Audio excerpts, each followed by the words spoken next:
은퇴식이 끝난 바로 그날 밤, 여러분이라면 식탁 위에 놓인 봉투에서 무엇을 발견하고 싶으십니까? 이도현의 손에는 30해 근속을 기념하는 작은 공로패와 동료들이 건넨 꽃다발이 들려 있었습니다. 그는 이제 아내와 느긋하게 아침을 먹고 미뤄둔 여행도 가보리라 생각했습니다. 그러나 불을 켜지 않은 집의 식탁에는 따뜻한 국 대신 노란 봉투 하나가 놓여 있었습니다. 봉투 앞에는 아내 한서윤의 또박또박한 글씨로 도연의 이름만 적혀 있었습니다. 도연은 공로패에 차가운 모서리를 쥔 채 이 집에서 가장 먼저 자신을 반기던 사람이 왜 이렇게 멀리 앉아 있는지 알 수 없었습니다. 기쁜 날을 함께 보낼 거라는 약속이 깨지는 소리는 생각보다 조용했습니다. 서윤아, 불도 안 켜고 왜 앉아 있어? 오늘은 같이 축하해야 하는 날이잖아. 봉투부터 보세요. 오늘이어서 오늘 말해야 했어요. 도연이 봉투에서 꺼낸 것은 합의 이혼 초안과 재산 목록이었습니다. 집과 퇴직금의 절반을 정산해달라는 항목, 그리고 서윤이 오늘 밤 짐을 챙겨 나간다는 짧은 메모가 차례로 눈에 들어왔습니다. 축하를 받던 사람의 마음이 한순간에 신문대에 선 사람처럼 작아졌습니다. 서윤은 울지도 화내지도 않았습니다. 그 차분함이 오히려 도연을 더 격앙시켰습니다. 그는 아내가 미리 오래 준비했다는 사실만은 알아챘습니다. 서윤의 말은 준비된 문장처럼 단정했지만 봉투를 밀어놓은 손끝은 아주 작게 흔들렸습니다. 도연은 그 떨림을 보면서도 아내의 두려움보다 자신이 받은 모욕을 먼저 헤아렸습니다. 재산 절반을 들고 나가겠다고? 은퇴식 날에? 이유는 하나도 말 못하겠다는 거야? 내 이유를 알면 당신은 결국 다 포기할 거예요. 그건 원하지 않아요. 서윤은 낡은 여행 가방을 끌고 현관을 나섰습니다. 가방 옆주머니에서 구겨진 종이 한 장이 잠깐 보였지만 도현은 붙잡을 생각조차 하지 못했습니다. 문이 닫힌 뒤에야 그는 지난 몇 달간 아내가 자주 비웠던 밤과 숨기던 전화, 가방에서 스친 낯선 영수증들을 떠올렸습니다. 그 모든 장면이 어떤 부적절한 만남의 증거처럼 이어졌습니다. 하지만 그 종이에 적힌 이름이 누구의 이름인지 도현은 아직 알지 못했습니다. 가방 바퀴가 복도를 지나가는 소리는 점점 작아졌습니다. 도현은 아내를 붙잡지 못한 자신보다 붙잡으면 진짜 이유를 들어야 한다는 사실이 더 두려웠다는 것을 나중에야 인정하게 됩니다. 갑작스러운 이별 통보 앞에서는 사실보다 추측이 먼저 자랍니다. 그래서 가장 가까운 사람도 낯선 사람처럼 보이기 시작하지요. 도현과 서윤은 화려한 부부는 아니었습니다. 도현은 작은 부품 회사를 다니며 매일 같은 시간에 출근했고, 서윤은 낡은 장바구니를 들고 동네 시장을 돌며 집을 꾸렸습니다. 넓지 않은 집이었지만 둘은 언젠가 창가에 화분을 놓고 아침마다 차를 마시는 노후를 이야기하곤 했습니다.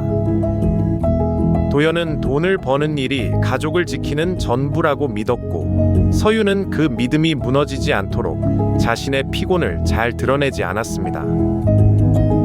서윤은 늘 도현의 식사 시간을 먼저 생각했고, 도연은 그것을 당연한 일처럼 받았습니다. 서로의 수고가 너무 익숙해지면 감사도 말하지 않게 되고, 말하지 않은 감사는 때로 비처럼 쌓입니다. 당신 은퇴하면 일주일에 한 번은 내가 만든 도시락 들고 가까운 데라도 가요. 그때는 당신도 쉬어. 이제 고생은 끝이야. 그들에게는 이름만 꺼내도 공기가 달라지는 아들이 있었습니다. 이준호는 29의 작은 온라인 판매일을 시작했다가 여러 번 실패했고, 돈 이야기가 나올 때마다 아버지와 크게 다퉜습니다. 도연은 반복되는 부탁이 가족의 노후를 흔든다고 여겼고, 준호는 아버지가 자신을 한 번도 믿어준 적 없다고 여겼습니다. 결국 5해 전 겨울, 준호는 집을 나갔습니다. 서유는 말없이 아들의 방을 정리했지만 계절이 바뀔 때마다 창문을 닦으며 그 아이가 돌아올 길까지 닦는 듯 했습니다. 준호의 방에는 오래된 책상과 비어있는 서랍만 남았습니다. 서유는 먼지가 쌓일 때마다 방을 닫아버리지 못했고 도연은 그 문을 보지 않는 것으로 자신의 결심을 지키려 했습니다. 준호 일은 더 말하지 말자. 우리도 우리 삶을 지켜야 해. 알아요. 그래도 밥은 잘 먹고 있는지 가끔은 생각나요. 은퇴를 6달 앞둔 때부터 서윤의 생활은 조금씩 달라졌습니다. 아침에 끓여두던 국이 사라지는 날이 있었고 현관에는 낯선 먼지가 묻은 운동화가 놓였습니다. 서윤은 동네 모임과 돌봄 봉사가 겹친다며 늦게 귀가했습니다. 옷자락에는 소독약 같은 냄새가 희미하게 남았지만 도연은 그 냄새의 이유를 묻지 않았습니다. 어느 날부터인가 아내는 현관문을 열기 전에 한참 숨을 고르는 듯 했고 도연은 그 짧은 망설임에서 자신만 빼고 돌아가는 세계를 느꼈습니다. 서윤의 외출복은 특별히 화려하지 않았습니다.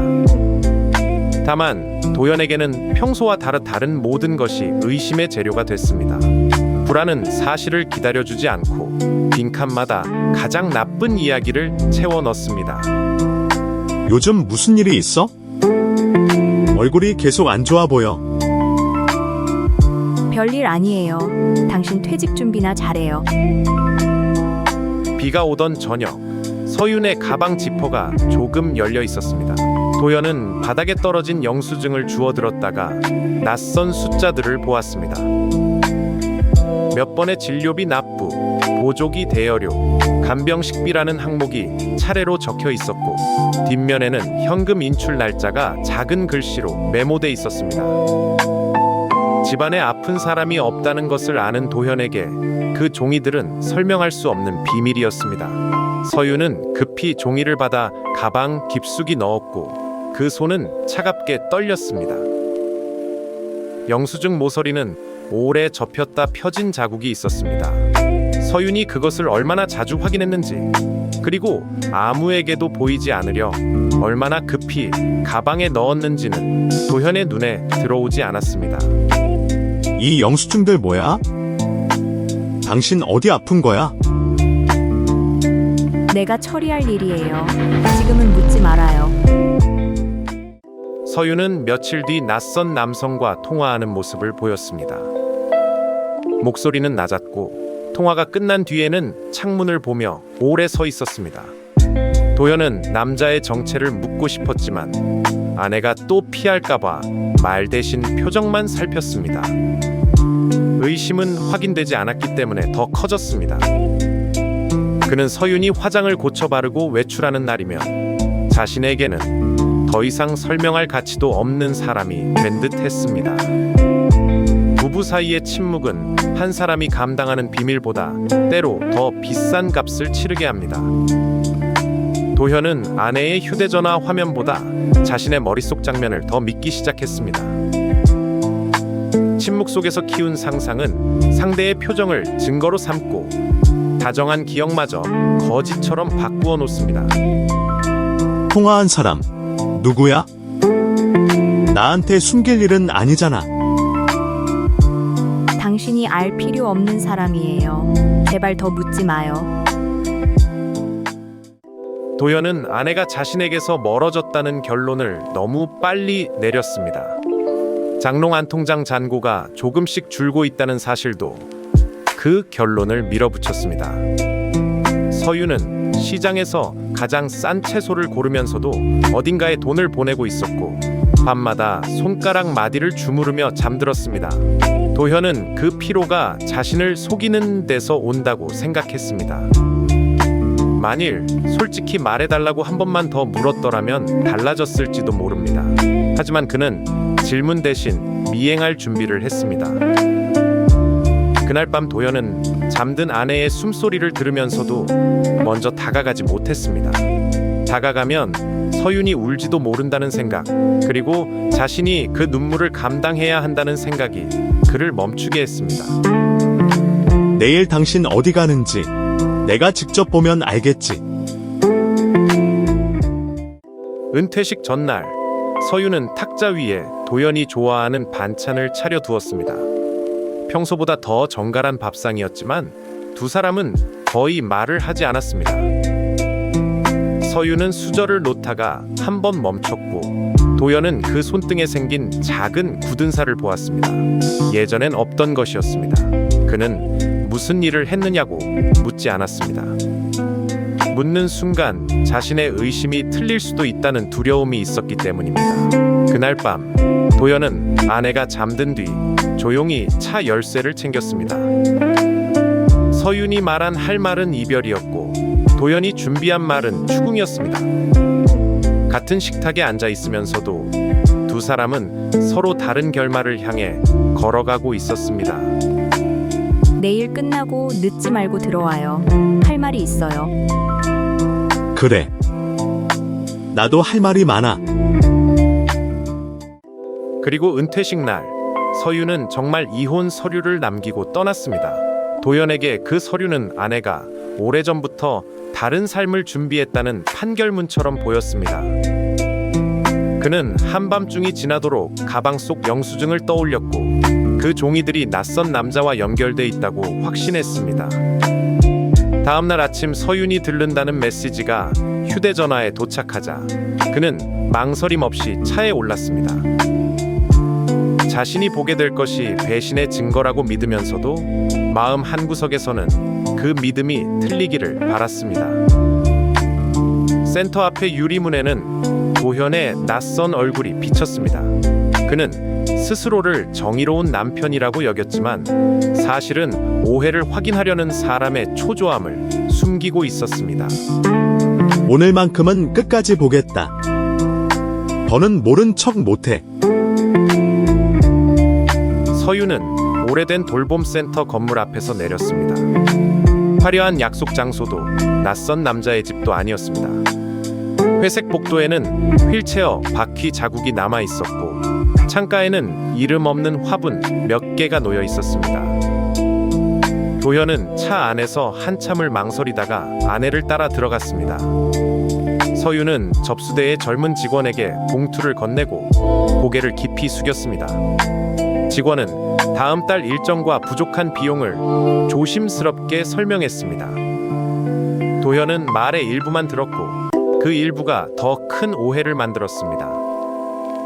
서류에 적힌 성 하나는 누구에게나 흔한 글자였지만 도연에게는 오래 잊었다고 믿었던 가족의 흔적처럼 남았습니다. 진실은 멀리 있지 않았고 그가 외면한 이름 가까이에 있었습니다. 한서윤 보호자님, 이번 달 돌봄 비용은 어떻게 하실까요? 조금만 기다려주세요. 제가 방법을 찾고 있어요. 직원이 서윤에게 건넨 봉투에는 납부 안내와 재활 일정표가 들어 있었습니다. 도연은 멀리서도 봉투 모서리에 적힌 한 글자를 보았습니다. 이 자신의 성과 같은 글자였습니다. 그 순간에도 그는 그것이 누구를 뜻하는지 떠올리지 못했습니다. 서윤이 서류를 받아 가방에 넣을 때 도현의 마음은 차갑게 굳어졌습니다. 아내가 자신의 성을 이용해 무언가를 숨긴다고 생각한 것입니다. 진실의 바로 앞에서도 사람은 보고 싶은 것만 보게 됩니다. 바닥에 흩어진 사진 속 준호는 환하게 웃고 있었습니다. 도현은 그 얼굴을 보며 아들이 잘못을 하기 전에도 자신이 먼저 기대를 명령으로 바꾸어 말했던 순간들을 떠올렸습니다. 이씨 보호자라니 누구 보호자야? 나한테 말할 수 없을 만큼 중요한 사람이야? 제발 여기서는 그러지 말아요. 도현의 목소리가 복도에 울리자 서윤은 뒤로 물러섰고 들고 있던 가방이 바닥에 떨어졌습니다. 가방 안에서는 영수증, 작은 수첩, 오래된 가족 사진 한 장이 흩어졌습니다. 사진 속에는 20살 무렵의 준호가 부모 사이에 서 있었습니다. 도연은 사진을 보는 순간 숨이 막혔습니다. 이혼 서류 뒤에서 이어지던 수상한 영수증들이 자신이 끊어냈다고 믿었던 아들의 시간과 맞닿아 있었기 때문입니다. 하지만 사진만으로는 준호에게 무슨 일이 있었는지 알 수 없었습니다. 준호는 아버지를 보자 고개를 숙였습니다. 도현도 쉽게 다가가지 못했습니다. 미안함은 서로에게 있었지만 어느 쪽도 먼저 꺼내지 않으면 둘 사이의 거리는 그대로 남아 있었습니다. 왜 준호 사진이 여기 있어? 당신 준호를 만나고 있었던 거야? 그 이름을 이렇게 만나게 하려던 건 아니었어요. 서유는 더 이상 막을 수 없다는 듯 도현을 복도 끝 휴게실로 데려갔습니다. 그곳에는 낯익은 뒷모습의 청년이 창가를 바라보고 있었습니다. 준호였습니다. 다만 도현이 기억하는 씩씩하고 성급했던 아들은 아니었습니다. 뜻밖의 사고 뒤 긴 재활과 돌봄이 필요해졌고 준호는 혼자 감당할 수 없는 생활을 버티고 있었습니다. 도현은 먼저 화를 내고 싶었지만 입술만 움직일 뿐 어떤 말도 나오지 않았습니다. 5회의 단절이 한방 안에 고여 있었습니다. 서유는 준호의 일정표를 외우고 있었습니다. 어느 날은 잠을 잘 잤고 어느 날은 표정이 어두웠는지까지 적힌 그 기록에는 아들을 포기하지 않으려는 어머니의 시간이 조용히 쌓여 있었습니다. 아버지, 오실 줄 몰랐어요. 어머니한테도 말하지 말라고 했는데. 준호야, 내가 여기 왜 있는 거냐? 준호는 사고 후 일을 쉬게 되었고 빚과 생활비가 겹치면서 거처마저 잃을 뻔했습니다. 서유는 우연히 아들의 연락을 받고 이곳을 찾아왔습니다. 처음에는 한 달만 도와주려 했습니다. 그러나 재활은 한 달로 끝나지 않았고 매달 필요한 비용은 조금씩 커졌습니다. 서유는 도현이 다시 아들의 이름을 듣는 순간 은퇴 계획까지 접을 것을 알았습니다. 그래서 준호에게도 도현에게도 제발 조금만 시간을 달라고 했습니다. 그 시간이 길어질수록 거짓말도 깊어졌습니다. 도현은 아내가 돈을 숨겼다는 사실만 붙들고 있었지만 서유는 매번 부족한 금액보다 남편에게 알려야 할 순간을 더 두려워했습니다. 비밀은 처음에는 보호막이었고 곧 혼자 남는 방이 되었습니다. 준호가 처음 전화했을 때 당신은 퇴직금 받을 날만 보고 버티고 있었어요. 그걸 무너뜨릴 수 없었어요. 그래서 나만 빼고 둘이서 감당했다는 거야? 도현은 아내의 설명을 듣고도 단번에 이해할 수 없었습니다. 왜 자신을 보호한다는 이유로 이혼을 꺼냈는지, 왜 재산의 절반을 현금으로 요구했는지가 남았습니다. 서유는 수첩을 펼쳤습니다.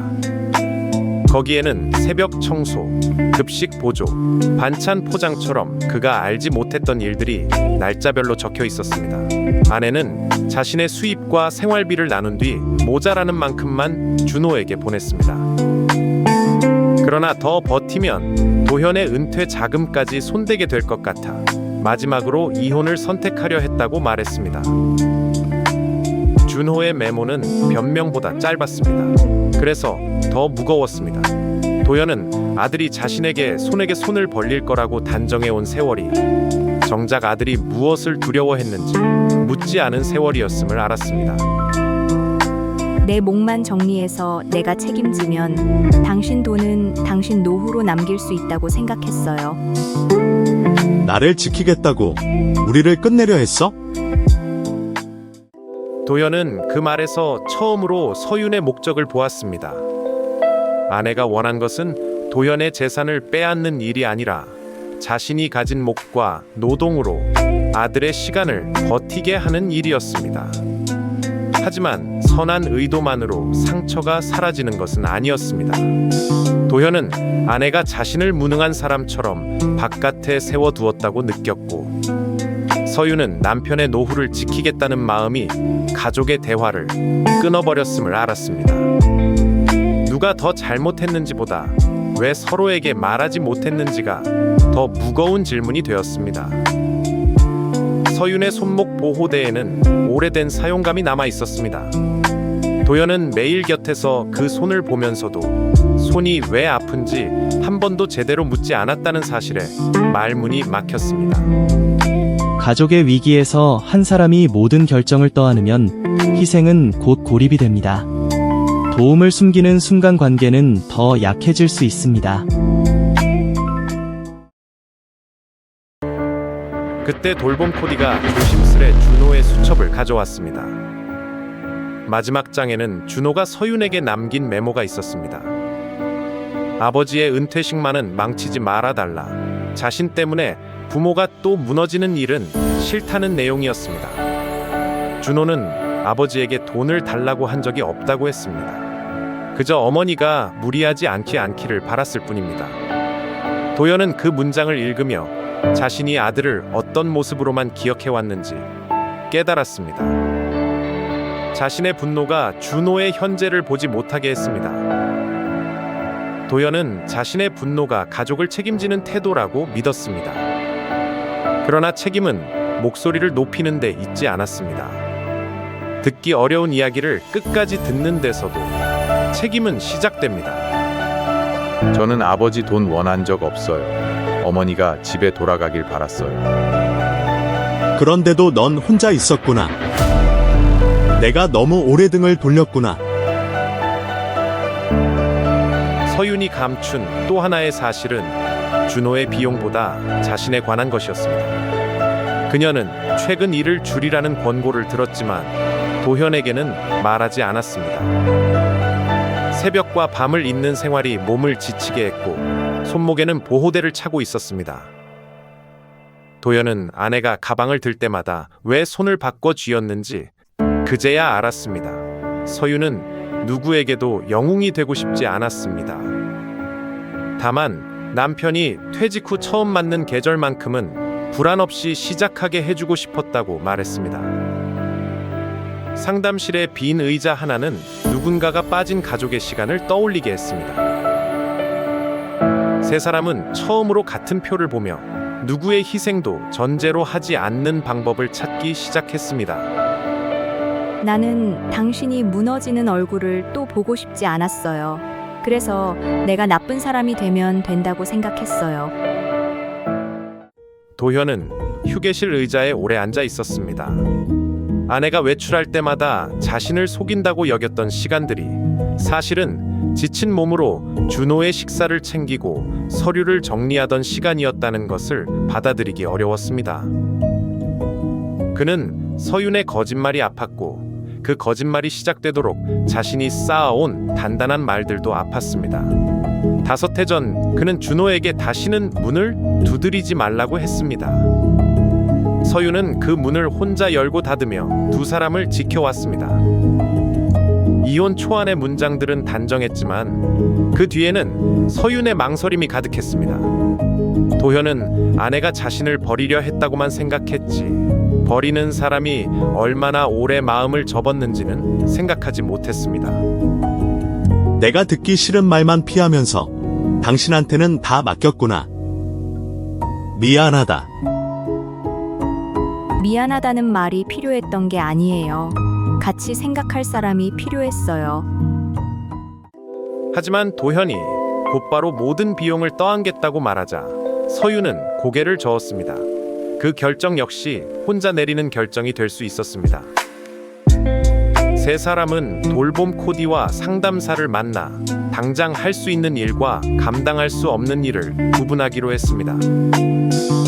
남은 돈을 모두 쓰는 대신 무리한 약속을 하지 않기로, 준호에게도 가능한 범위의 일을 찾아주기로, 서윤이 혼자 밤일을 이어 가지 않기로 했습니다. 도현은 처음으로 돈이 아니라 함께 정한 기준이 가족을 지킬 수 있다는 말을 들었습니다. 도현은 준호에게 당장 괜찮다고 말하지 않았습니다. 대신 오늘부터는 모르는 척하지 않겠다고 말했습니다. 너무 큰 용서보다 돌아오기로 한 대화가 먼저 필요한 날도 있습니다. 가족을 돕는 일은 한 번에 인생을 해결하는 일이 아닙니다. 오래 버틸 수 있는 약속을 만드는 일입니다. 그 약속에 나도 들어가겠습니다. 이번엔 빠지지 않겠습니다. 도현은 가방 안에서 이혼 초안의 뒷장을 발견했습니다. 서유는 재산을 받은 뒤 준호에게 필요한 비용을 내고 남은 금액은 자신이 생활을 꾸리며 갚겠다고 적어두었습니다. 도현의 연금과 집은 건드리지 않겠다는 문장도 있었습니다. 아내가 끝내 지키려 한 것은 돈의 액수가 아니라 남편이 죄책감에 떠밀려 자기 삶까지 무너뜨리지 않을 선택권이었습니다. 그 진심은 도현의 오해를 풀었지만 이혼으로 해결하려 한 방식까지 옳게 만들지는 않았습니다. 식탁 위 봉투는 그대로였지만 그날의 공기는 달랐습니다. 도현은 서윤의 말을 끊지 않았고 서윤은 숫자 뒤에 있는 두려움을 숨기지 않았습니다. 대화는 늦었지만 아직 끝나지 않았습니다. 당신이 내 인생을 지켜주려 했다는 건 알겠어. 하지만 나 없이 지키는 인생은 내 인생이 아니야. 준호는 아버지와 눈을 마주치지 못했습니다. 자신 때문에 부모가 다시 다투는 것 같아 미안하다고 했습니다. 도현은 아들에게 잘못을 없었던 일로 만들 수는 없다고 말했습니다. 과거의 빚과 상처는 함께 정리해야 할 현실이라고도 말했습니다. 다만 아들을 벌처럼 대하지는 않겠다고 약속했습니다. 준호는 처음으로 자신도 작은 일부터 다시 해보겠다고 답했습니다. 재활은 빠른 기적이 아니라 매일 반복되는 작은 연습이라는 코디의 말이 세 사람의 앞으로의 시간에도 남았습니다. 서유는 용서를 바라기보다 동행을 바랐습니다. 도현은 그 차이를 이해하는데 오랜 시간이 걸렸습니다. 누군가의 짐을 대신 지는 것보다 짐의 모양을 함께 보는 일이 더 어려울 때가 있습니다. 아버지, 저도 제가 할 수 있는 것부터 할게요. 더 숨지 않을게요. 그래. 우리도 더는 내 얘기를 피하지 않겠다. 그날 저녁 도현과 서유는 빈 집으로 돌아왔습니다. 식탁 위에는 여전히 은퇴식 날의 꽃다발이 시들어 있었고 노란 봉투도 그대로였습니다. 도현은 봉투를 집어들었다가 찢지 않았습니다. 종이를 찢는다고 그동안의 침묵까지 사라지는 것은 아니기 때문입니다. 대신 서윤에게 앉아달라고 했습니다. 둘은 통장과 생활비, 준호의 계획, 자신의 건강을 하나씩 적었습니다. 처음에는 숫자만 보였지만 곧 숫자 뒤에 숨어있던 두려움과 미안함을 말하게 됐습니다. 계획표에는 지켜야 할 한도도 적혔습니다. 사랑은 무조건적인 약속처럼 들리지만 오래 돌보기 위해서는 쉬는 날과 남겨둘 돈, 도움을 요청할 순서도 필요했습니다. 정말 이혼하지 않아도 괜찮겠어요? 나 때문에 당신 노후가 달라질 텐데. 달라져도 같이 정해야지.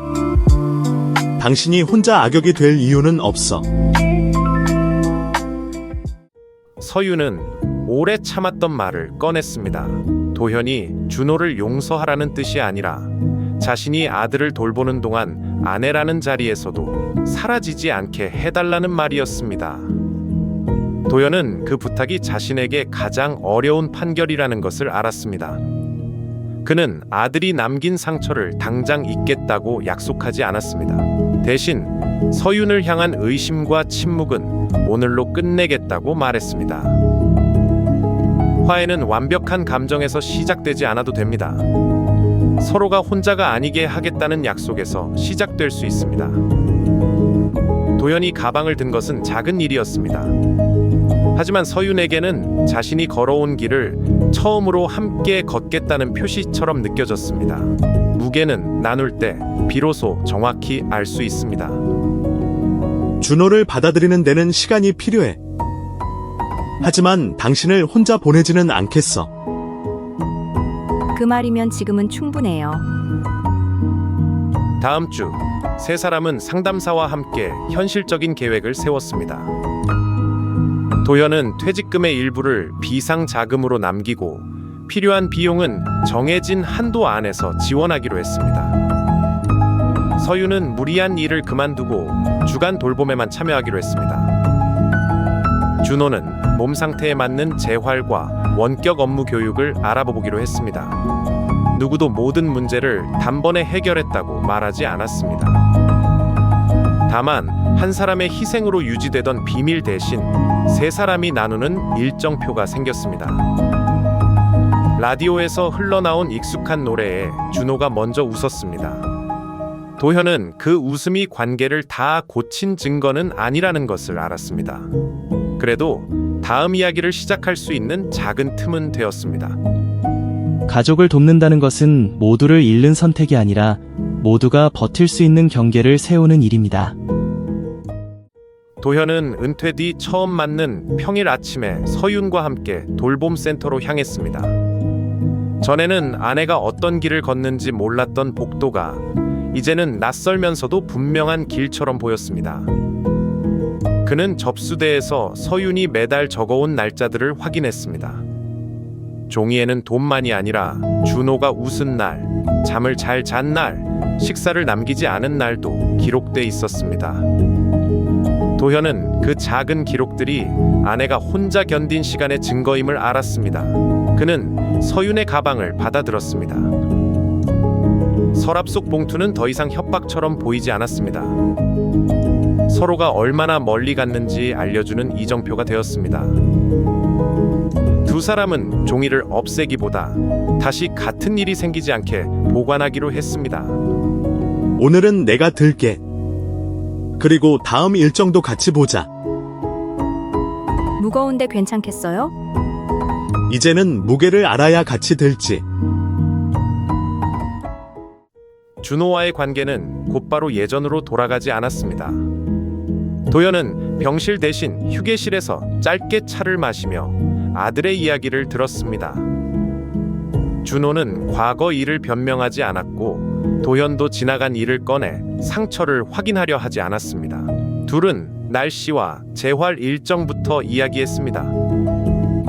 어느 날 준호가 예전에 아버지가 좋아하던 라디오 프로그램을 틀어놓자 도현은 아무 말 없이 볼륨을 조금 높였습니다.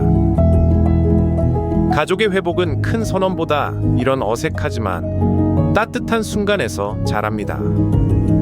화분의 새 잎은 아주 천천히 올라왔습니다. 도현은 눈에 띄지 않는 변화가 오래 지속된다는 것을 배웠습니다.